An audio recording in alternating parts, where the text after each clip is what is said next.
Dr. Kalam, let me first say that it's a great pleasure and a privilege, really, to have you on my show, frankly speaking. I've waited for this opportunity for a very long time. Yeah, I also feel very good to be with you, so that participate in the mission what you are having, frankly speaking. And definitely it will be useful. I also want to see the type of viewers. My greetings to all of them. Well, that's very nice of you. You've always spoken frankly, and you've given your mind out. But let me begin by asking you, Dr. Kalam, what is Dr. Kalam doing after? It's a fantastic. After coming out of Rashtrapati? It's a fantastic question.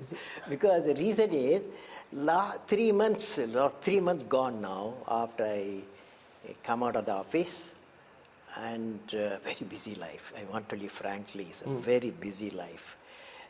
I am continuing my work on the mission of developed India before 2020. That was the mission before, even now that's the mission. You'll be surprised, my theatre of action, many.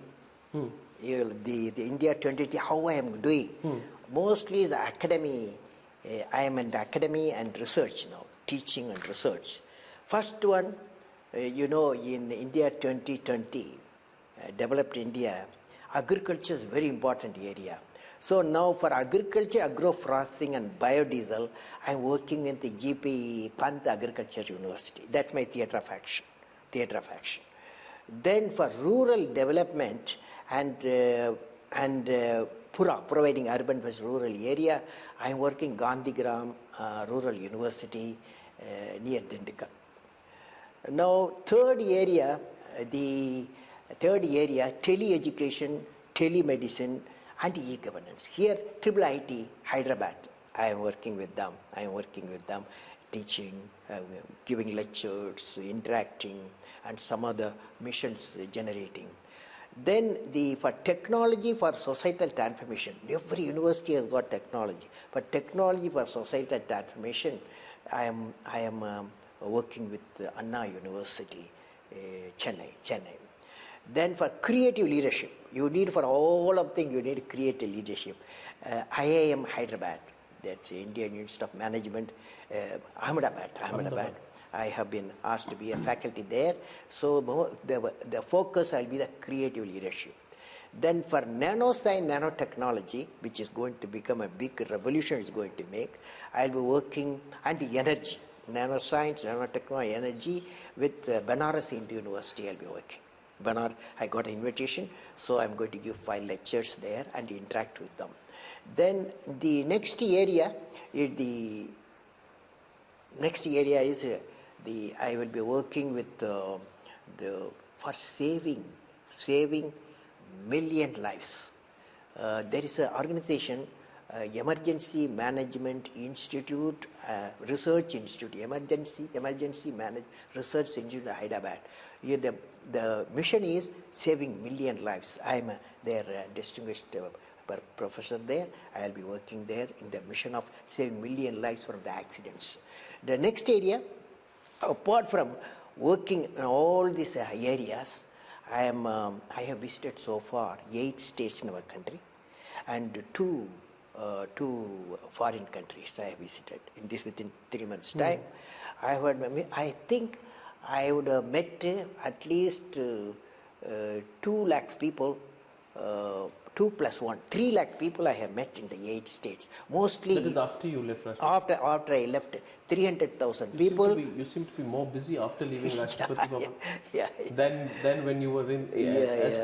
Why you? Because many people after presidentship, they choose to have a retired life. Yeah. They feel that the presidentship is the ultimate point of both personal and public achievement. Why are you pushing yourself so hard? What drives you?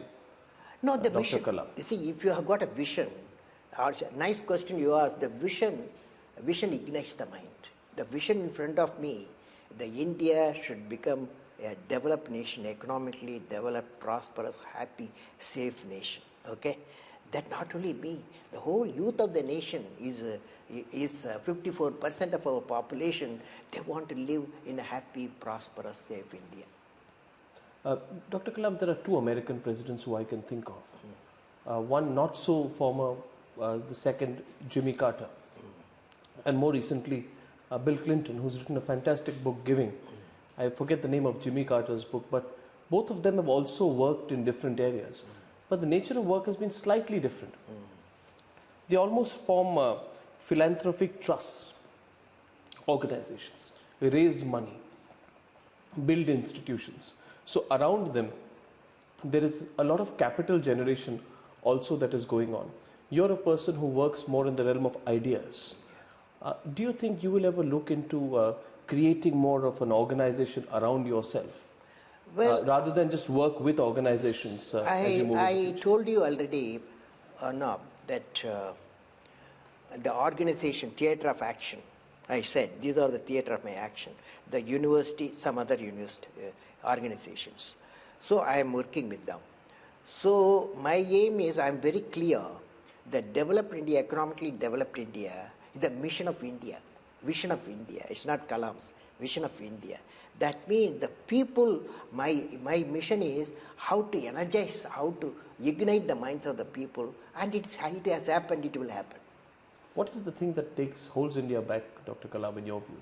You talk about the things that we need to do towards Vision 2020. What is the one singular thing which, in your view, is pulling back this country the most? Well, I have seen this nation has got all the resources and mineral, water, we have to do the management. And above all, we have got 540 million youth we have. Nowhere, no nation has got in this planet such a high population of the youth. So what it means is, you asked a very good question, what is needed to push the nation up? According to me, the confidence. The confidence that we can do it. I can do it individual. Then society feels I can do it. Then nation feels I can do it. So the confidence that if it arrived, it is how it will come. It will come up family, it will come the school, and it will come the teaching. These are the area will generate people with a confidence. In most of your writings and readings, which I have seen, your biggest passion, Dr. Kalam, has been to make India a knowledge superpower. Yes. I'd just like to share some statistics with you, which actually are very worrying. It has been said that 75% of India's engineering graduates are not immediately employable, that 85% of non-engineering graduates are not immediately employable, that they have to go through retraining. And it is now being said that as the Indian economy moves ahead, one of the things which we really lack, which may be our biggest crisis, is trained human capital. Isn't it ironical, Dr. Kalam? Because that was something that I'd like you to expound us. Isn't that something that holds India back? That while we want to be a knowledge superpower, we aren't developing our educational infrastructure enough in the right direction. We have certain type of institutions. If you take IITs, IIM, and units of science, they give one type of ready-made people for going through different software, hardware development. We have 300 universities. There are very good universities also. But when the 3 million graduates come out of 300 universities, they should be trained that as employment generators, yes, rather than employment seekers. That's why. How do we do that? That's why I am asking the university to change the syllabus, to carve out 6 months syllabus, so that it will be the confidence they can do it. They can take an enterprise. They can go to a venture capital bank, take the loan, and start a business, start a enterprise, small enterprise. We need millions and millions of such enterprise. 3 people, 4 people joined. This is the big economy in the developed world.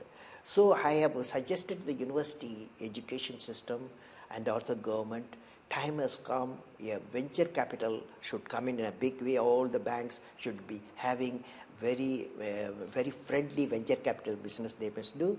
And also when the graduates come out from various colleges. They will have confidence to, instead of the seekers of employment, they should become employment generators. So for that, syllabus has been regenerated, and also the type of training is given. They can learn anything, BSc, BA, BCom, they can learn.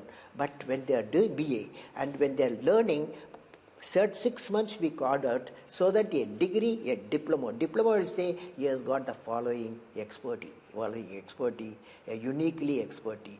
That will give the confidence. He can go to outside can take a venture capital, take small enterprises he can start. It's very important. Dr. Kalam, that's it seems such a simple idea, but it's such a potent idea.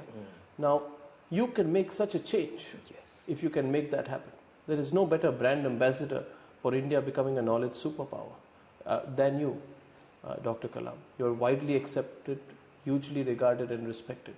Don't you feel restless almost sometimes that this is not happening?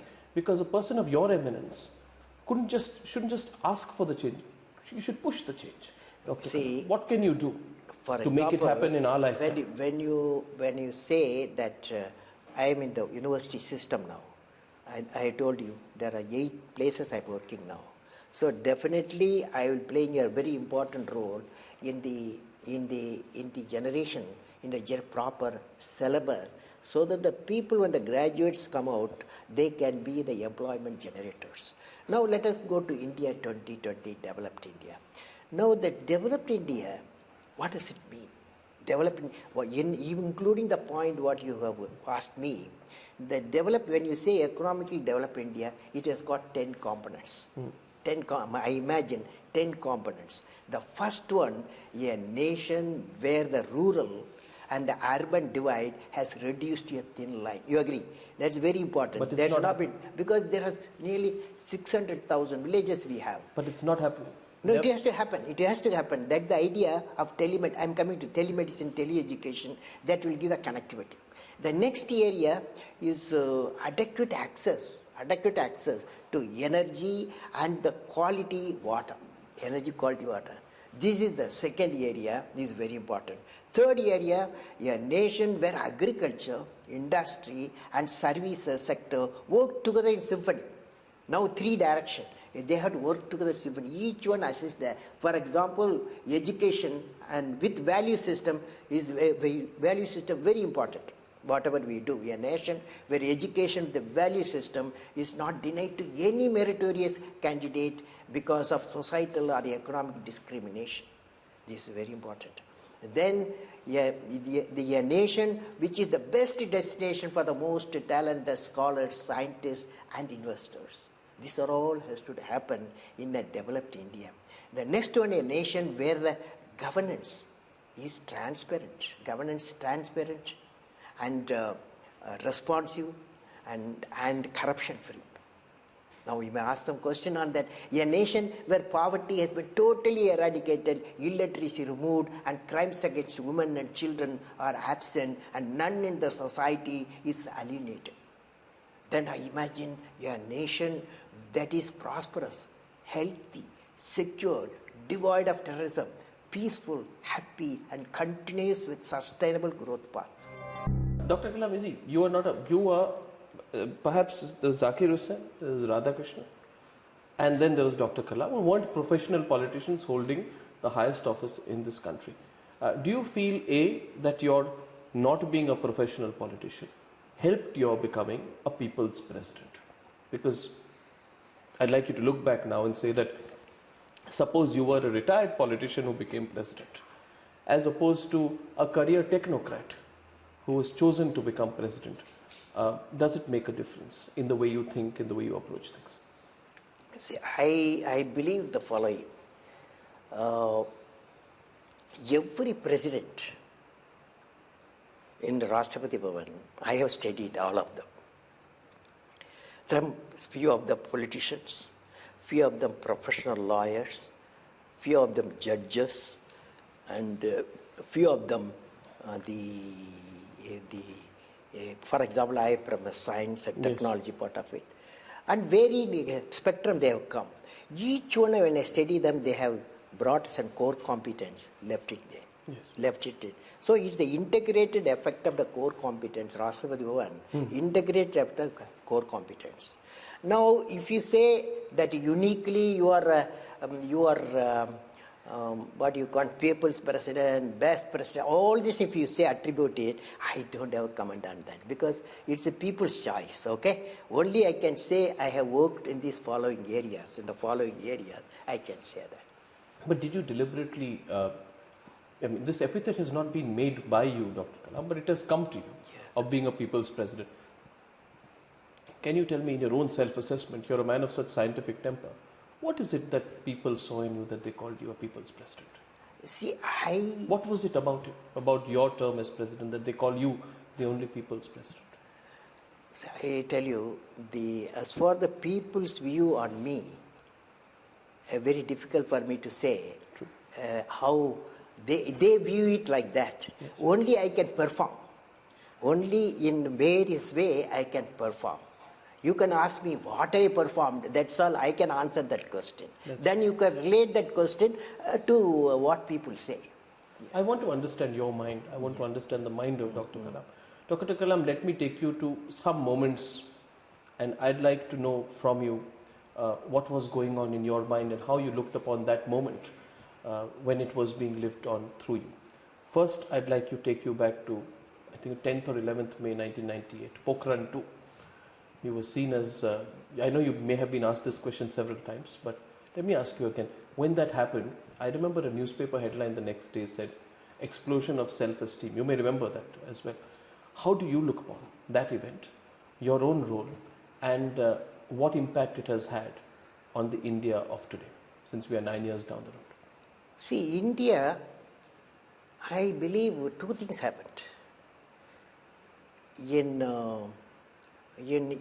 economic reform in 91, one is economic reform. Second one, the India becoming a nuclear weapon state, 1998 May. These two you have to look at together. These two put the nation ahead. These two actions put the nation ahead. Followed? No. The one is economic. Yes. The another is the strength, national strength.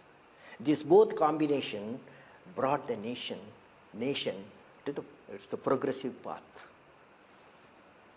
Are you saying that without the nuclear test, India would not have moved in the right direction? No, it is after all around you. Nuclear weapon state are there. You cannot do dabas. Okay, do you understand? So naturally the strength respects strength. So you're basically... So the economic progress, economic liberalization, economic reforms proposed 1990s, and India becoming nuclear weapon state, this combination made this nation to grow faster. That's all I can say. What was going through your mind on that day of Pokhran? On that day I was... Where were you, and can you tell us a little bit about that day? Well, it's a past story. Past story. See, if you ask me, see, the various elements in 40 years of life has taken place. Okay, in nuclear weapon India became nuclear weapon state also. An event, it's an event. You want me to say events? What happened? Yes. Number one, my team launched SLV-3 satellite launch vehicle. That was in 1980. Put the Rohini satellite in the orbit. It was a happiness. First time you see our own satellite launch vehicle in the country my team built. So I was very happy. Then Agni missile reached the target 1989. That also gave me a lot of happiness. Then third thing happened, I was a chairman for Technology Information Forecasting Council, TIFAC. There we evolved India 2020, developed India, how to become a developed India. When that vision document put to Prime Minister and announced for the nation, that also great happiness. Then India became a nuclear weapon state. That gives also happiness. But you can ask me, Which is the fantastic happiness you got out of all this Yes. happiness? That's the question you are driving me. Yes. Fantastic happiness. You know, one day I was in my laboratory in Hyderabad.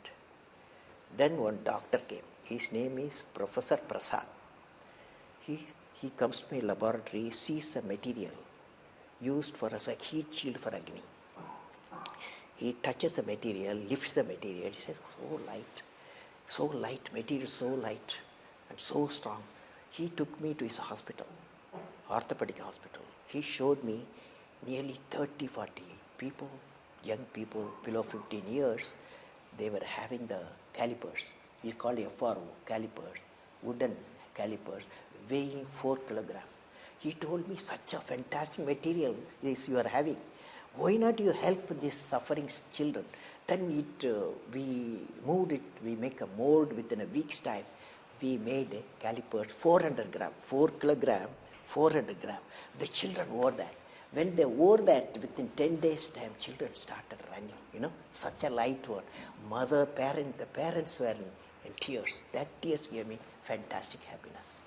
When you look back on your entire career, that moment was more important. That moment, the greatest moment for me. You know what I mean? The parents' tears, happiness, tears of happiness, that gave me the fantastic happiness to me. That's the highest level. That I'll call it Anand, the highest level.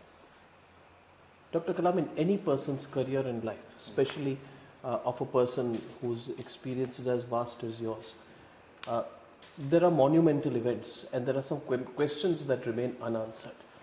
Now, you can choose not to answer if you want, but I want to take the opportunity to ask you a few basic questions.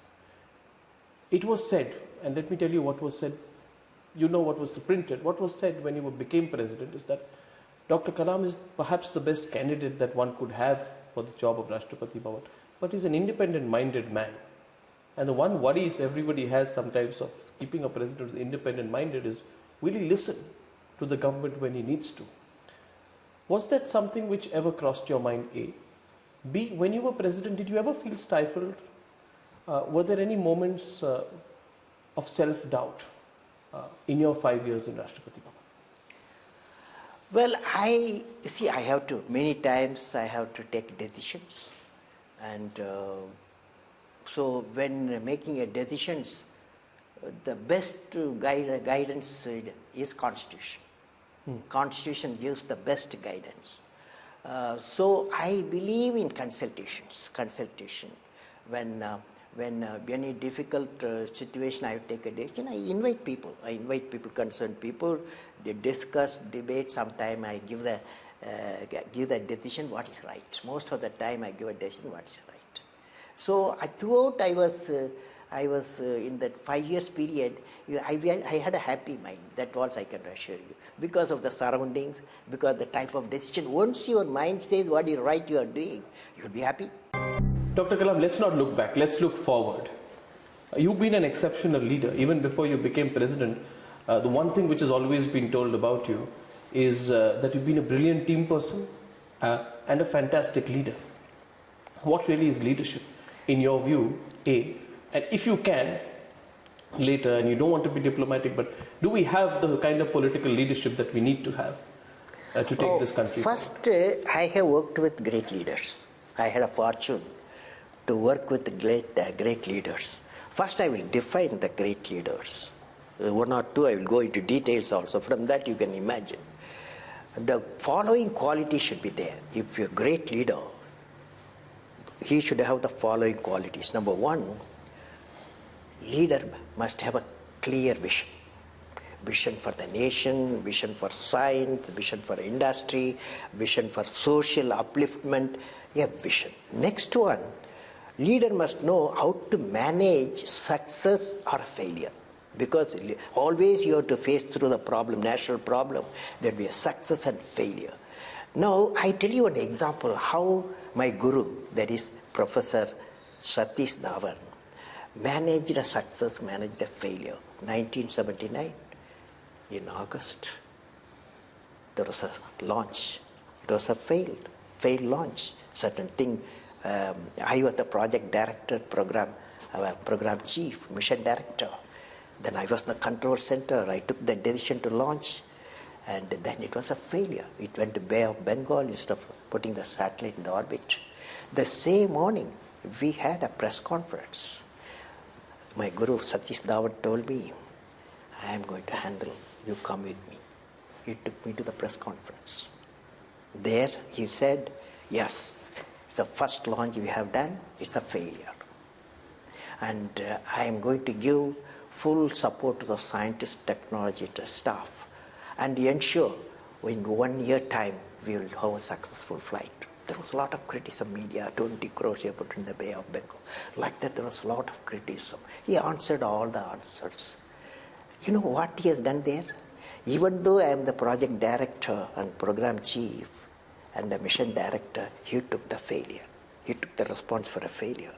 Next year in July, when he launched, SLV-3 was a successful, put the satellite in the orbit. So great happiness in the nation. Media were there. What happened? He asked me to lead the media. Here you are seeing the success he is giving to his team, whereas the failure the leader absorbed. This great quality, not only in science and technology, it is true. All walks of life, including politics. Then comes the leader should have transparency. Whatever he does, he should be transparent. You saw how the whole thing, media knows what you have done, success and failure. Everything is known to transparency. Then the courage.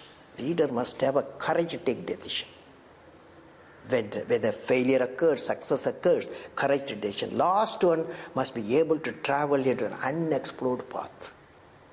These are the leaders I have learned from with whom I have worked. The leaders I have derived these traits. Now the last point, very important, are political leaders. What the unique thing political leaders need? Political leaders should spend in the developmental politics. There is a political politics to get elected per assembly and parliament. The next one, development politics. One politician can say development politics, what does it mean? One political group say 20 years India will become a developed nation economically. Another, no, 12 years will do. That's a development politics.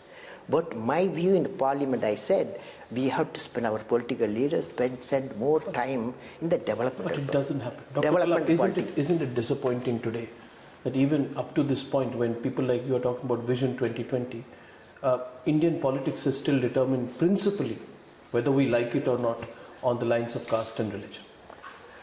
Well, where do you stand? No, caste and religion, I have a feeling, as we are 220 million people are below poverty line, out of 22% of the people below poverty line. The difference, if you go on removing the difference in the economic level, earning capacity, employment potential, you go on removing the problems of employment potential and economic earning capacity, then what you do is the differences will reduce. But it's not changing. No, different. I am saying you are having 22% of the people below poverty line. We have to lift them up. So all these mechanisms will start using various types of people.